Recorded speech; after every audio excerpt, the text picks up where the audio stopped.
everybody. I don't know what I'm going to do about it. Wednesday night, I have a problem. We can start 10:45. Yeah, start 10:45. We'll be here. Hello? Noam? Hello? Bluetooth? We'll start 10:45. Okay, I guess that's what we have to do. No, I'm complaining why I don't have to pick Who's them the up. last one? Enya. Hey, Yaakov? Okay. Which means? Compilation of Huh? Aggadata.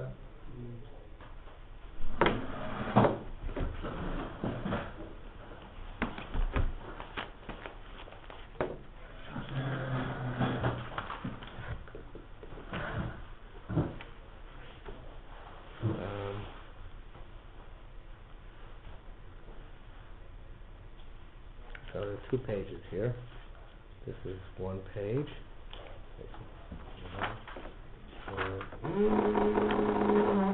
Hello? Yeah, I know. Come to us and ask. Put on one of those yellow, say, reflectors, though, okay? Okay, so just wear a white shirt, so people can see it. He is wearing a white shirt because we're Scottish. Anybody has that page? How many roads in here in your house? What? How many roadways in here in your house is walking on a path? There's, yeah, there. Has to cross the No, river. but the parking lot is the most scary thing. They don't light up the parking lot here sufficiently. Yeah, I don't know. They don't try to pull in. Okay. So we're going to start tonight the Leviathan sugyas. Now, there are many different possibilities in how to learn the Leviathan. I want to try and do them inside. I'm not sure I got this line across the photocopy tonight, but I want to try and do some of this inside. Okay, the commentaries. So let's start from Turn Rabbanim, Samach Beis. Okay. Turn Rabbanim, Maaseh Rabbi Eliezer. Does everybody see that? Rabbi Yeshua Shu Boim B'Sfina. Rabbi Eliezer and Yeshua were coming in a boat. Rabbi Eliezer Yoshein. Rabbi Eliezer was sleeping. Rabbi Yeshua Neor. And Rabbi Yeshua was awake. When he's Dazeh Rabbi Yeshua, he jumped up. The Ninar, Rabbi Eliezer. Rabbi Eliezer woke up. Amar Lei, so Rabbi Eliezer said to Rabbi Yeshua, Mata Yoshua, what is this Yoshua? Name Man is Aggadata. Why did you get all shook up like that? Why did you jump up? Amar Lei, so Rabbi Yeshua said to Rabbi Eliezer, Ma'or Gadol Ra'isi Bayam. I saw a great light in the sea. Amar Lei, so he said, Shema Einav Shel Leviathan Lisa. Maybe you saw the light of the Leviathan, of the Leviathan. The light of the eye. The eye, sorry. The eyes. It says, Einav Kafafei Shachar. His eyes are like the flutterings of morning. In other words, that they are illuminate like the morning. Af is the eyelid. Okay, we said in the morning in the bracha. So the af is the eyelid. So it says that his eyes are like the eyelids of morning. I'm not sure exactly how morning has eyelids, but the point is that they're very, very bright. I'm going to go to the end of this piece, and then we'll go back and deal with the commentary. Amar Vashav, I said, Amar Yehuna Bar Nasan. Yehuna Bar Nasan said to me, Zimna Chada, one time, have a Zimna Bar was going to the desert. Va'avoy Achmod Bitra Badan, and I had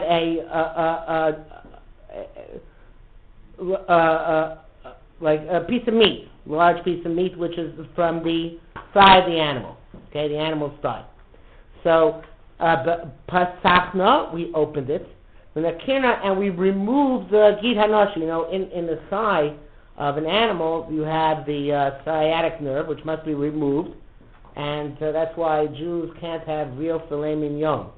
Because by the time you remove the sciatic nerve from the rump, where the filet mignon is located, you only can get really filet mignon hamburger, chop meat, because it gets so messed up by the removal of the sciatic nerve. In America, outside Israel, they don't remove the Gida Nasha. They just sell the hindquarters of an animal to non-Jews. It's not economically worthwhile for them, so therefore they just sell them to non-Jews, and it's become almost like a takana. That since it's so difficult to do, and since there's so many non-Jews around, so therefore they never, in America, you'd never get meat from the hindquarters. Israel for a sirloin. Right, you have to go to Israel for a sirloin, right, that's correct.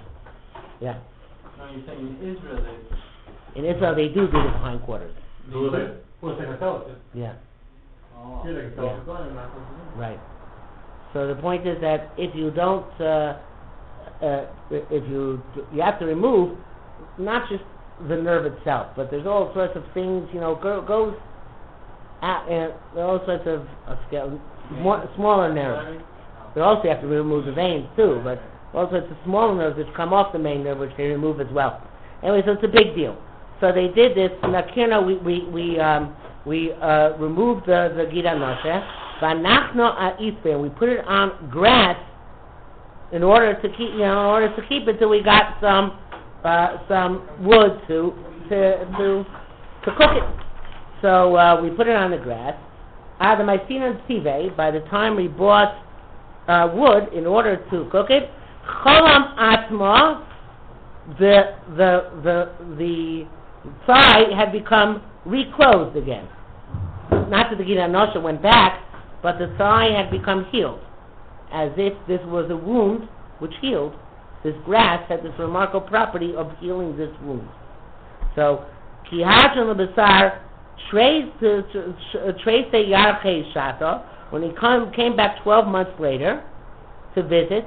Chazinu Lanu Gumre, we saw these coals, coals which obviously had to do with this grass, which was there, so they were still they're still like white. They're still growing, the coals, after all that time. When it came from Meimar, Amar he said to me, How isba, that grass, samtere hava. It's called samtere. Hanu gumre, actually not the grass was cold, I'm sorry, the wood was cold. Hanu gumre, the coals which were left from your wood, the rismahav was from a rotem tree, which doesn't, I don't know exactly what it is in English, which doesn't get extinguished very quickly. Hashem created the great sea monsters. Here they translate it as Zile Diama, sea elk, the elk of the sea. This is the Leviathan, who is a snake in the form of a bolt, straight, and the Leviathan Nachasha Kalton, and the Leviathan, who is in the form of a crooked snake. It says on that day, God will visit with his hard sword, etc., and it says there are two Leviathans. Leviathan which is straight, and Leviathan which is crooked. Now, there's several issues here in this Gemara. First of all, the Gemara starts off with Leviathan and ends with Leviathan. The next Gemara is about Leviathan as well. And in the middle, it goes into the coals and the grass. Seems like it's out of order, right? Either put the coals and grass first, or coals and grass last, but why put in the middle of the Leviathan stories? Explain Leviathan, I don't know if everyone knows what it is. Oh, okay, fine. What? No, I didn't say it. I said I don't know if everyone knows. I don't know. Okay. Never been here before. No, you're right. Sure, they should explain it. What? Loch Ness Monster. Loch Ness Monster, right. So the so Leviathan is a mythical fish. Is it mythical, like real, or? So that's the question, whether it's real or whether it's when they say that this pasuk refers to these great sea monsters, is it a literal explanation of the pasuk, or is it a figurative explanation of the pasuk? In other words, just like any other drush or chazal have, which is not the pasuk shot, but rather is alluded to by the pasuk, maybe here too it's an allusion in the pasuk. If you take the pasuk in a simple manner, and you take a Leviathan in a simple manner, there are these two huge fish which God created. one male and one female. And the next Gemara says what he did with the male and the female. So we'll leave that for now. But those are the great sea monsters or sea serpents which Hashem created when He created the world on the fourth day, if I recall correctly. Okay, so that is Leviathan is, according to this, a big fish. Now it could be that this big fish exists, certainly, but also it could be that it is a mashal. It's a parable, and the parable is interesting in the sense that Torah is called Leviathan, an accompaniment of grace. In other words, Leviath means something which accompanies, right? So therefore, if you have a Leviathan, it's something which accompanies you, which brings a state of grace. So Torah is called Leviathan. Leviathan also means a companion, right? Leviah. You know, when you call a Leviah, when people go to be buried, right? When people go along to bury a mate, so that's called Leviah because you're accompanying the person to his grave. It says when a person leaves your house, you're supposed to be malava him, supposed to accompany him outside, you know, for at least a small amount. So Leviathan also is an accompaniment. Now, there's two ways it can be an accompaniment. It can be an accompaniment for God, it can be an accompaniment for people, and of course, it could be an accompaniment for both. In which case, Leviathan would be not necessarily the fish itself, but rather it would be some sort of power entity or several entities, because they're male and female, and they're straight and crooked, which accompany the Jews and accompany Hashem throughout the course of the existence of the world. Okay? It could be either one. Now, let's go back and talk about this step by step. When he saw when Rabbi Lezer and Rabbi Shua were in this boat. Now again, a boat might be a real boat, but a boat can be a meditative trance. So in this meditative trance, Rabbi Yeshua was in the meditative state. Rabbi Lezer was just sleeping. Right? It says that Rabbi Lezer was sleeping. So Rabbi Yeshua all of a sudden saw this. He got shook up, and Rabbi Eliezer asked him, "Why do you get shaken up?" So he said, "Because he saw this great light." Now, if the Leviathan is a real animal, a real fish, then the great light, which comes from its eyes, can be interpreted in a very simple manner, because an eye reflects light. You see its eyes. It must be that it creates a tremendous amount of light. It's a huge fish, must have huge eyes. But if you say that Leviathan is a metaphor, so then it's a metaphor for a great source of illumination, something which illuminates the world to a great extent. And the Maharsha here says specifically, it says that Rabbi Eliezer saw, or Rabbi Yeshua said, a ma'or, not light, but ma'or, a source of light. So a source of light is not just reflected in the eye, but rather the light is coming out of that source. So the Leviathan, whatever it is, provides a great illumination. It does wondrous things to illuminate the world or to illuminate something for us. So that's, again, assuming the Leviathan is not considered to be is not here a true fish, or besides being a true fish, it's also a source of light. Why it's a source of light, we haven't defined yet. We're going to have to leave that for now. We'll come back to that. The next case wants to tell you about illumination. So we say there are also other aspects of other unique powers which Hashem created. And we find the grass, and we find the coals, right? So we see there's a power of healing, even something which is completely dead. That's the grass. And a power of maintaining a flame, even though it would seem that this wood should have burned up by now. So all these are sources of different traits or different aspects of that which we need to have in order to traverse this world properly. You have to be able to experience illumination. We have to be enlightened, right? Get the light. We have to experience rejuvenation, I guess would be the better fancy translation. In other words, we get, just like this, the thigh got ripped apart, right? And then has to be healed and rejuvenated. So that also is something which is integral to our existence here, that when we fall, we can rise again. And then, of course, one has to be able to maintain fervor. Over time, fervor tends to subside, right? And the fire seems to die down. And when a person starts a project, a person really gets into it, but then it just fizzles. Fizzles out is literally the coal fizzles out. So there are coals which don't fizzle out. So these coals represent a capacity to sustain that which a person has embarked upon. Now, I think that all these things are probably connected to Leviathan. Things are probably connected to Leviathan in this sense, which is that if you actually take Leviathan as being a source of light, so ultimately it's this light which underlies all other things in the world. Because light is the most powerful and most spiritual type of influence which we have. You know, a footnote writes at the beginning of Pachad Yitzchak, he writes a very beautiful explanation of why we always speak of light in the sense of the most holy type of emanation from Hashem, like the Or of Hashem. Why is that considered to be such a high description?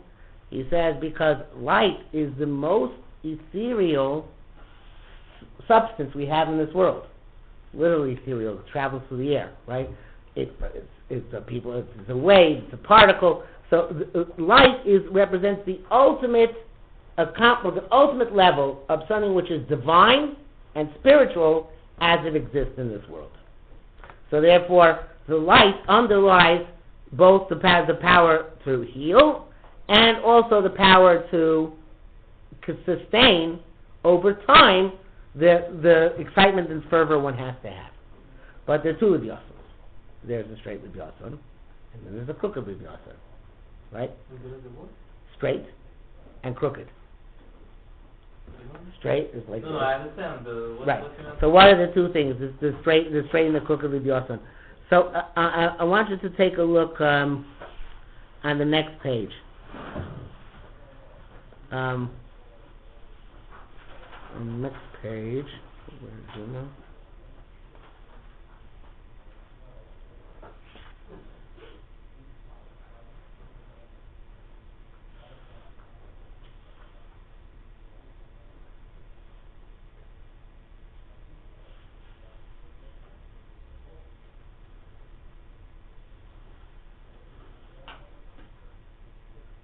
Yeah.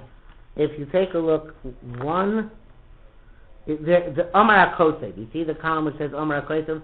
There are two columns, and they're very long. Right in the middle of the page, in Zion. So take a look from the bottom of the second column. 1, 2, 3, 4, 5, 6, 7, 8, 9, 10, 11, 12, 13, 14, 15, 16, I think it's 17 lines. Me'at Hashma. Do you see that? Me'at Hashma? Yeah. It's the middle of the line. But I just realized in order to really do this properly, I have to do a few more lines in the Gemara. So let's go back to the Gemara. Keep this place. Go back to the Gemara. Let's start time at Gimel. Amar Yehuda, Amar Rav. Yehuda said the name of Rav. Komash Bara Kodesh Baruch Hu Bolamo. Everything HaKadosh Baruch Hu created in this world, Zachar Nekeva Abraham, he created male and female. V'at Leviathan, so too the two Leviathans. Nachash Briach, the Leviathan Nachash Akauton, Zachar Nekeva Abraham, there's a male and female on each one of them. The Umal in these Kakim was there with the male and female to mate, Machriv in the Kolam Kulo. They would destroy the entire world. Ma'as HaKadosh Baruch Hu, what did Hashem do? Sirei says Zachar, he castrated the male, V'horag es Nekeva, and killed the female. Why do both? No, that's a good question. Right? Why do you have to do both? Right? Either one of these activities should suffice, but he did both. Okay. Umochol tzadikim l'asiglov, and he salted the female for the tzadikim for the world to come. Shneimar, as it says, v'haragas atanim asher v'yam, he killed the creature at sea. V'apemos of a harei elef, also the animals in the Alp mountains. These are the abominable snowmen. Right? Why is it Alp? It's not necessarily Alp, Okay. but it could be the Alp. Abominable Snowman. Yeah. I think they're called The Yeti. the Yetis, yeah. There's someone that kills people for some Yeah. no good reason? So it's White. it's what? Made of snow. I'm not making a joke. Again, it could be literal, and it could be also parable. A marshal. We're going to learn both ways. Okay? Do you know which one they meant, or it's not clear? It's not clear. So why did God kill the female and not the male? The Gemara asked that question. Later on. We're going to get there. The Zohar the Brown, they created male and female. And if they would have, they procreate, again, we'll turn to the next page. Machim Kom Kulo, they would destroy the entire world. Maso Kashvo, Hashem do, Sirius the Zohar captured the male. Sirius the Keva, he cooled down the female. He didn't kill the female, just cooled her down. Okay? The Shama Tzadim is level, and they are preserved for the tzaddikim for the world to come. So the Gemara brings the proof. Shenamar says in this pasuk in Eov, where it talks about these animals, Bahare Elf, it says there, Hinena Koko b'mostav, his power is within his hips, within his loins, but Ono b'shri bitno, and his strength is in the muscles of his stomach. So the male's power is within his loins, it never came out, and the woman's muscles are still intact because she never became pregnant. And there's the koko masna zezachar, that's the male, his power is within his loins.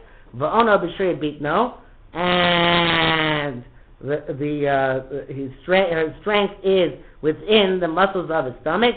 Zunakeva, that's the female. So Gemara asks, Osam Nami, by the fish also, L'sase l'zachar l'itznani l'zunakeva, let's castrate the male and just cool down the female. So there are two answers. First answer is, we'll stick with the first answers for tonight. Dogging priests say fish are very priestistic. They're very licentious. They mate a lot. So therefore, we don't want them to, we don't want to take chances. Even cooling down the female will not be sufficient. So we went ahead and killed the female. Okay? Again, very cryptic Gemara. So let's go back to down this where in our code. Okay, this is from the Rashba. Rashba is one of the Rishonim. So Me'ata Shema, and now listen, Mashu Ramzu, that which they hinted, Binyane Livyasan, in matters of Livyasan Ubehemos and the abominable snowmen, Shenivru Zohar Nekeva, which are created male and female, Varegas Nikvas Livyasan, and the killing of the female Leviathan, the Tzinu Nekevas animals, and the cooling down of the female animal, the Siru Shnei Chorim, and the castration of both males. I mean to say Livyasan Ubehemos. Da, you should know. V'Aggadata Zu, in this Aggadata, V'Aggadata Shabo L'mato, and Aggadas which comes subsequently, being in Livyasan, in terms of Leviathan, Haim b'Midrashim, also that which is in the Midrashim in Yebemus Livyasan, Ramzu Lanu Zal, the Chachamim, the sages alluded to us, Inyan HaNefesh V'Seichel Gama Inyan HaChomer V'Tzura. So Nefesh and Seichel, Chomer and Tzura. Nefesh is the soul. The Seichel is the mind. But Nefesh doesn't here mean soul. What it means is here, Emotions, right. Emotions and intellect. That's one. Chomer and Tzura is a Greek philosophical term. It comes from Plato. Chomer and Tzura are the matter and form, right? Chomer is matter, Surah is form. Now, when Plato used the term form, he meant the world of ideas which impresses itself on the world of the material. For example, the story which I tell over a lot of times, which is brought down in one of the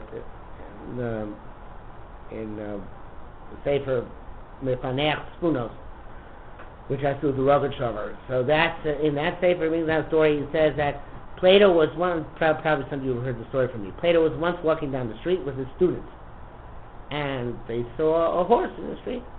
So the Plato asked the student, "What do you see?" So he said, "I see a horse."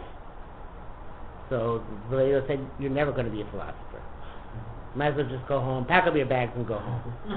So he says, in Hebrew it sounds so much better than in English, so I'm going to say it in Hebrew. Shani ro'eh sus, ani lo ro'eh sus, ani ro'eh tasusiyut shavo. When I see a horse, I don't see a horse. I see the qualities of being a horse, which are in the horse. In other words, every horse is material substance. The same material substance that the cow has, right? But there's an abstract concept of cow, which made the cow a cow, an abstract concept of horse, which made the horse a horse. The horsiness. The horsiness, right? Right? The horse kite. Maybe Yiddish. So the ideas imprint themselves on matter, on the material substance of the world. That's what Chomer is, the substance. Surah is the form, the shape. Now, even though these are Greek terms, basically the Jewish Machshavas form, the books of Jewish thought, they love these terms. They fell in love with these terms. And I maybe it comes through the Rambam, but a lot of times you see that, for example, a human being is Chomer. If he has spirituality, then he has Surah. That spirituality, those ideas which are spiritual, are what make a person into a real person. It's not being a human being, right? It's it's not just being human, it's the humanity, right? Just like it's not just being a horse, it's the horsiness. So that surah is what makes a human being into a human being. So here we have, says the Rashba, these are not Pashup Pshat. The way you would understand them, they are different things. Leviathan, there are two Leviathans, right? There's the mind Leviathan, and then there's the emotional Leviathan. There is the Chomer, the Tzura animal, and the Chomer animal. Now, which Leviathan do you think is emotion, and which do you think is intellect? No. They're male and female in both. What impresses itself upon the cow, that's the intellect, and the emotion is... No, what I mean is, before we had the straight one and the crooked one. The straight one, I would say. So you think that, it would seem that the straight one is intellect, right? Yeah. And the crooked one is emotion. What's more dangerous? Intellect. They're both dangerous. Intellect and emotion are both very dangerous. What's more dangerous? Motion. Right. So what is the male can be castrated. The female has to be killed. They actually, the metaphor is quite obvious. It says that Hashem in the eventual future will take the Yetzer Hara and slaughter it, right? The Gemara says in Sukkah, he shechts the Yetzer Hara. Now we think of shechting as killing, which is true, but it's also make something edible. And the emotions are not edible. In other words, they're very dangerous in this world. But after the redemption comes, then emotions are not as dangerous anymore. They can be used. And that's a symbolism of slaughtering the Yetzer Hara. In other words, it's now actually something which can be used, emotions, properly. But in this world, it's impossible. So therefore, Hashem said, you know what? We're going to kill the female, right? It means impossible to use emotions If you had the full range of emotional capability that a human being was designed to possess, you would be at high risk. We're not saying full range, we're just saying use emotions. I mean, that's what we always say, Allah is the simcha, and that's emotional, for sure. So we have to... But when we talk about simcha, though, we're talking, I just heard today, of course, they have, in MCA, they had Gabriel Sanders come to speak. Anybody ever hear of Gabriel Sanders? He's a guy who was a Baptist minister and became an Orthodox Jew. Anyway, so he... Is he from Washington Heights? No, he's not from Washington Heights. No, he's from Georgia. Oh, that's even better. That's great.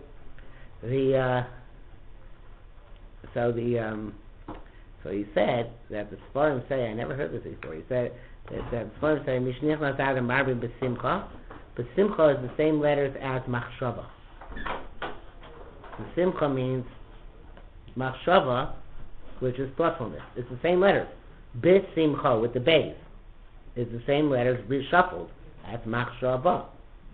So, even that simcha which we have, it's not the same, it's not, this giddy, tremendous emotional thing, because that way it would not be sustainable and eventually become a negative influence on one.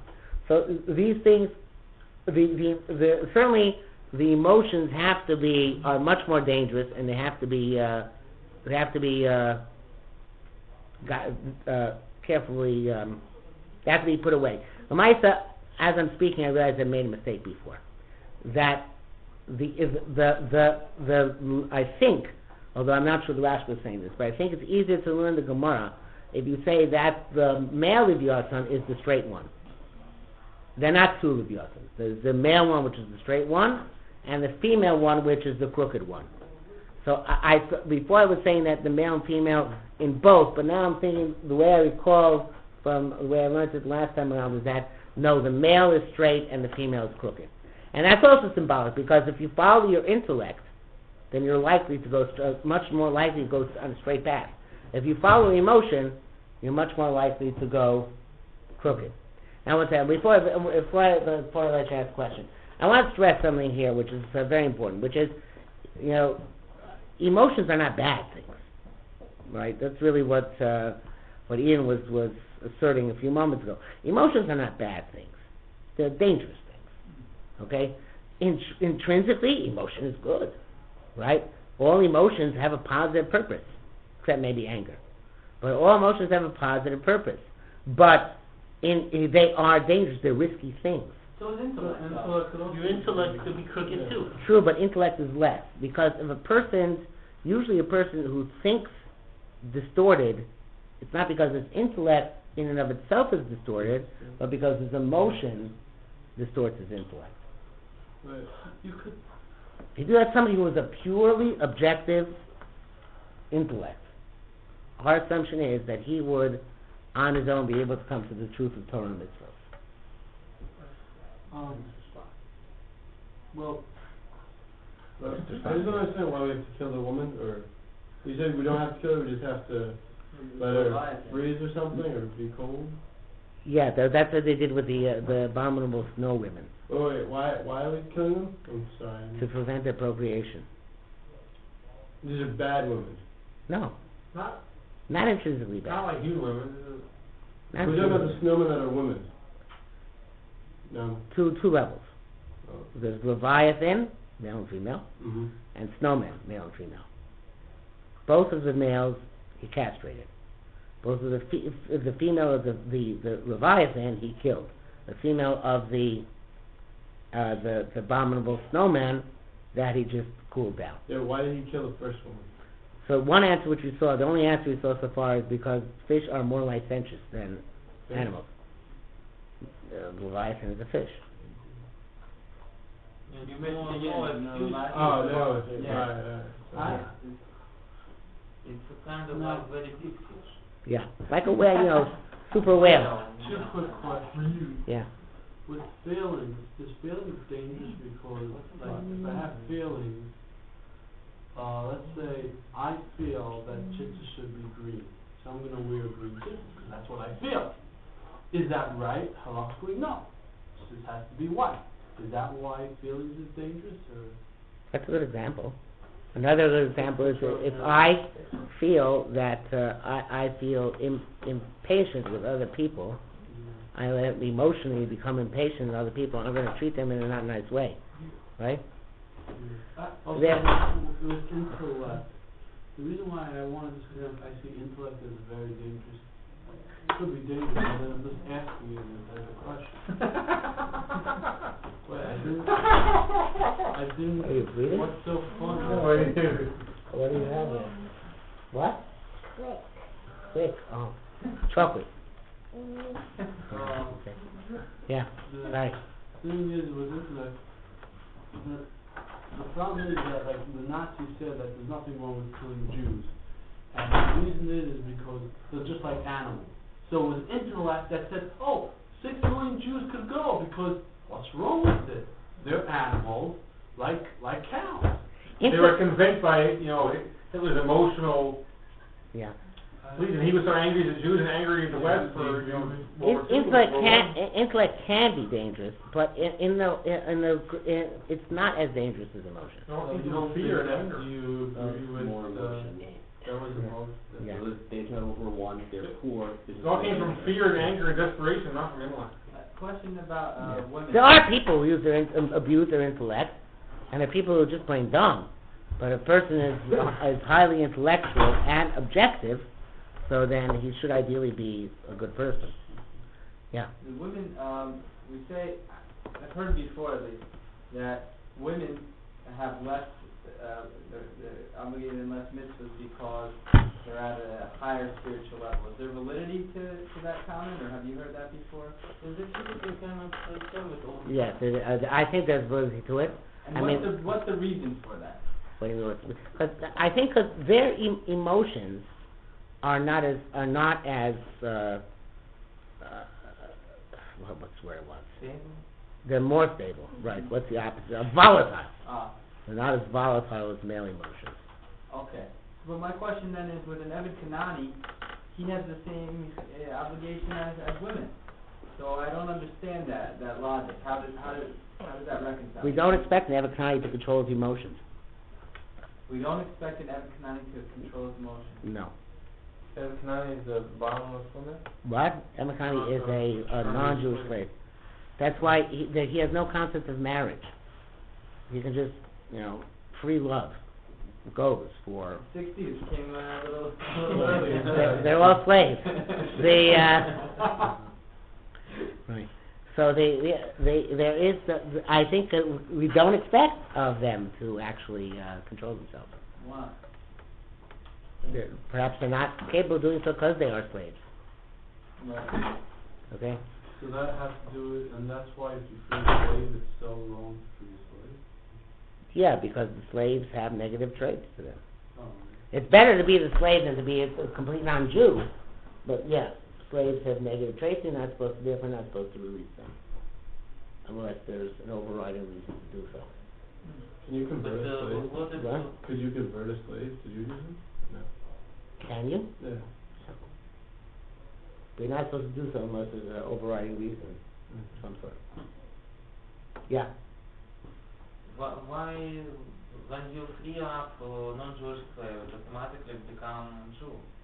So You automatically how become come? Jew, yes. So how come? If you saying it has bad traits, etc., it's going to be transferred straight into the Jew. And You you're mean, going to have all the traits. you ask me why the halacha is like that? Yeah. Well, the way the halacha is explained, I don't know if it's going to make you happier, but the way the halacha is explained is that this famous analysis by Reb Chaim Brisker, Chaim Soloveitchik, he says that really there are two conversions a slave has. There's one conversion from being non-Jewish to being a slave, and the other conversion from being a slave to being a Jew. But when that first conversion was made, then that already was a full conversion. It's just that there's a rider on it. That since you are his master, he's not chayev, he's not liable for mitzvahs which women are not liable to. And the evidence for that is it says that if you're converting a slave, you the master, when he's going, has to hold him down when he's in the mikvah. and what do you say? I guess you say you're Jewish now. In other words, you can't let him dunk immerse himself on his own free will. Because he immerses himself on his own free will, he automatically becomes Jewish. Never can end. Yeah, so you have to display, at the time you're converting him from being a non-Jew to an Eved, you have to display ownership. You're not happy. I don't get. It's not an American modern idea. I understand that, but why? Let's say I'll buy someone and just give him to the mikveh. Voila, become a Jew. That's it. I mean, no exams, no contests, no nothing. Just give him into mikveh, buy him. That's all. Right. He's not a full Jew, he's an Eved, but yes. What about Jewish soul, etc., all those things? Soul would be on Mount Sinai? I don't know how to answer that question. But since you are the agent by which he converted, it's your will which establishes him as being Jewish. And he tells us... We don't have a concept nowadays because they don't have slaves as property, but slaves are property. I could go to Africa, to Russia, I live quietly, silently, still in Asia, in Asia's part of Russia. Okay, fine. If you can buy a slave, so you can do this too, that's true. I'm gonna tell him that. Let's do it. So he tells us like... One second, you know when last time there was slavery in Judaism? 18 years. What? No, it's time of the Gemara. Hasn't been slavery for years and years and years. Yeah, but slavery quietly going on still nowadays. Not officially, but it is. Keep saying Jews who can hold slaves. No, not the Jews. But we're not talking about that. Yeah, who cares?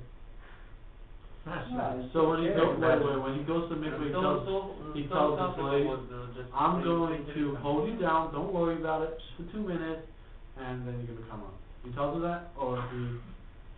Well, I hope he does. It would be more humane if he told her. Surprise! Yeah.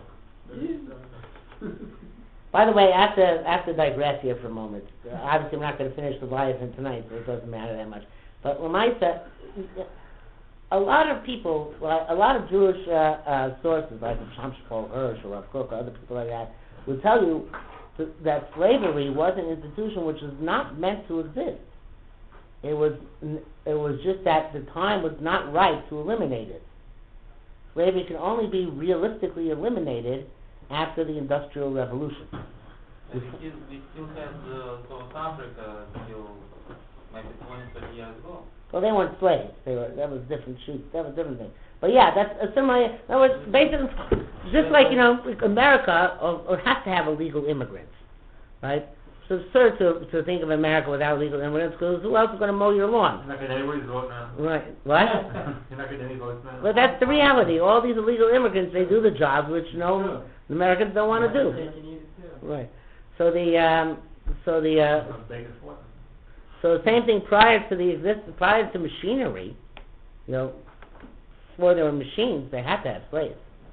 But having machines and allowed people to advance to the stage where they no longer have to have slaves. So that was an advance in history. So that was, although the Torah still retains a discussion of slavery, nevertheless, civilization has advanced beyond that point. The problem what do you mean the Torah still... I mean, you still learn about slavery when you learn. Right. Yeah. But the society has advanced. The problem is that we don't know if that's true, because Shamshpol Hirsch and Rav Kook, of course, lived before the Holocaust, so they assume that humanity is constantly going like that. But it seems that humanity took a big dip at that point, so that's why the jury is still out on their theory. But I think that I thought until a few years ago that God had a little bit of a crisis a few years ago. Because a few years ago there was a father who claimed that he married off his daughter under the age of 12, which a father is allowed to do according to Torah law, and he wouldn't tell anybody to whom he married her. So she should remain forbidden to everybody, because she doesn't know who her husband is. Right, he used that as leverage in a divorce case against his ex-wife. Anyway, so it is crazy. So I thought, till that happened, I thought, yes, it's true, the Torah says you can marry off your minor daughter, But obviously God eliminated the propensity, the inclination, the drive to do such a thing, because nobody's done it in 2,000 years, right? So it must be, yes, it was written for its time and place because it was necessary, and it still remains on the books as something we study, but you see God eliminated that Yetzer Hara, right? Or that thing which would be very difficult for us nowadays to stomach. But then along came this one guy, and he allegedly did it. That, to a certain extent, damaged my arguments because somebody actually did it. Although you could say maybe the exception proves the rule, I don't know, but that was... People nowadays get kind of... So whatever happened to blame. What? Other people catch people and just make them slaves. Why? That's still going on nowadays. No, I'm not kidding. It's not so funny. Yeah. Okay, so you're right. Well, I don't think Jews do it that much. Kind of off No, not Jews. Don't go to them. Yeah. It's kind of off the top, but you brought up divorce. So why wouldn't, when a guy and a girl want to get divorced, why doesn't the guy sometimes want to hand over a get? What? Why doesn't the husband want to hand over a get? Like Right. why wouldn't the husband, when they're getting divorced, why wouldn't he refuse to hand over a get? Because he hates the woman and wants her to suffer. Really? That's so inappropriate. Really? It is. Now I understand why people want to break each other's legs. I felt like there was some other reason. No, they're wicked people. Well, some of them, if it's because of money, I understand. Not everyone has the money for it's a whole year of not food. How does he... Nobody pays for suva nowadays. No? Really? Yeah, they have a prenup now. I like the landing. But I heard that Why no one pays it? It's too, yeah? Because nobody's that frum. When it comes to money, a lot of frumkeit is not operative. If